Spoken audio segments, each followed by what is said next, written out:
I want to introduce you to my friend Sage. Sage is a coastal rosy boa. This is a kind of snake that you can actually find wild in San Diego. But of course, Sage is a pet. She's my pet, and I would never suggest picking up a wild snake. But she has been with me for a long time, so she is a pet that is used to being handled.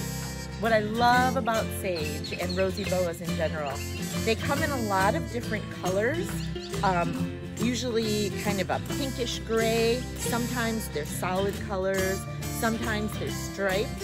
And Sage here is striped on the top and cookies and cream on the bottom. So when you take a look at Sage, you're going to notice that her tongue is sticking in and out. Is she being rude? Why is she doing that? Why do you think snakes stick their tongues in and out? Well, when you said it's because they're smelling with their tongue, that is right. What she's doing, if you look closely, you might be able to see that her tongue is forked on the end. So she's got two little parts. And she'll pick up some air molecules on the left side of her head and some air molecules on the right side. And then she puts that tongue up into two little holes in the roof of her mouth. That's called her Jacobson's organ. And that sends a picture to her brain about what's going on around her. So yes, it's sort of like she smells with her tongue. I always think of it as she's taking a picture with her tongue. She is not a wild snake. So even though rosy boas generally are very calm, docile snakes, I would never suggest picking one up in the wild. But she is my pet and has been my pet for a long time. And so I use her to help educate kids about snakes.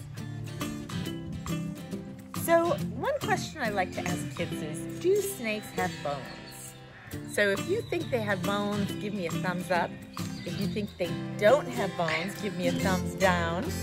And if you're not sure, give me a thumb to the side. So usually half of the people think that they do have bones and half think they don't.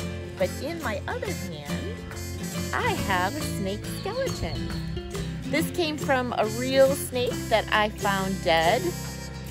And it's missing some pieces, but I wanted to show you that they have long, long spines, just like your spine, and a lot of ribs, just like your ribs. Head has bones too.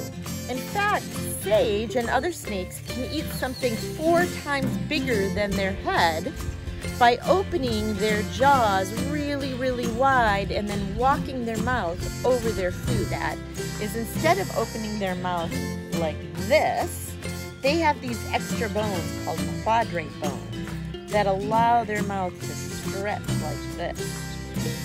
And that lets her eat something like a mouse about this big. It would be like me trying to eat a watermelon in one bite. Lexi, what are you doing? Oh my goodness! I'm so sorry. So you're not wearing the same clothes that you used to wear when you were little, are you? Well, snakes also have to grow bigger, and they outgrow their skin. So what happens is when her skin gets tight because she's growing, it'll get dry, and then she'll wiggle her nose against a rock or something else that's rough. It'll split the old skin, and she can crawl right out of it, and underneath she has a new, looser skin that has room for her to grow in. Now the old skin that came off comes off inside out, kind of like when you take off a sock and the sock ends up inside out. I have one of Sage's old skins that she outgrew, and I want to show you what it looks like. It's been stretched out so it looks much longer right here. I've laminated it. Look how long that is. And if you look closely, you can see that her scales on the top look really different from the scales on the bottom. Those scales on the bottom, called scutes, are what help her to move along the ground. They work a little bit like little feet. They grab and they push, and they grab and they push, and they grab and they pull. Snakes also don't have eyelids, but if you look closely, you can see her eye scales. And those scales protect her eyes. In fact, I know when Sage is getting ready to shed because those scales get kind of cloudy. We say that she's blue when that happens, and then I know that it's time to leave her alone so she can shed. Now you might be wondering, is sage venomous? Venomous is the word that means a snake has venom glands that can inject poison or venom into prey. She is not venomous, or I would not be holding her. Let me talk a little bit about why snakes have venom. Can you think of a reason why snakes might need venom?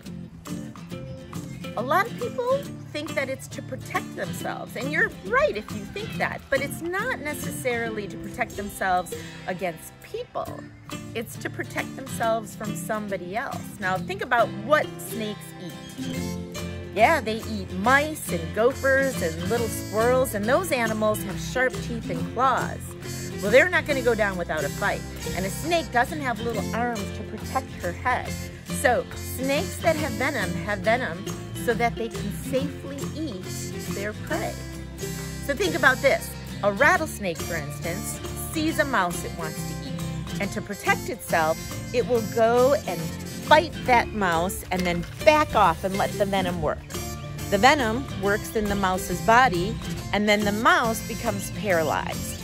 That makes it safe for the rattlesnake to eat that mouse. Now Sage, because she doesn't have venom glands, also needs a way to protect herself from a mouse that she wants to eat. So how do you think she does that? Well, you might know that Sage is what we call a constrictor. To constrict means to squeeze. So what she'll do is she will wrap her body around that mouse, and she will squeeze every time the mouse takes a breath. And then the mouse tries to take another breath, but its lungs don't fill up with enough air, and eventually that mouse will pass out. And that makes it safe for Sage to be able to eat that mouse, even though the mouse has sharp teeth and sharp claws. I never feed my snake a live mouse because I worry that it might not be safe for her, even though she can constrict. So Sage gets frozen mice that I thaw out and feed her. She doesn't know though. She thinks she's just a really good hunter. Well, that's it for me and Sage today. She just wants to remind you that snakes are your friends.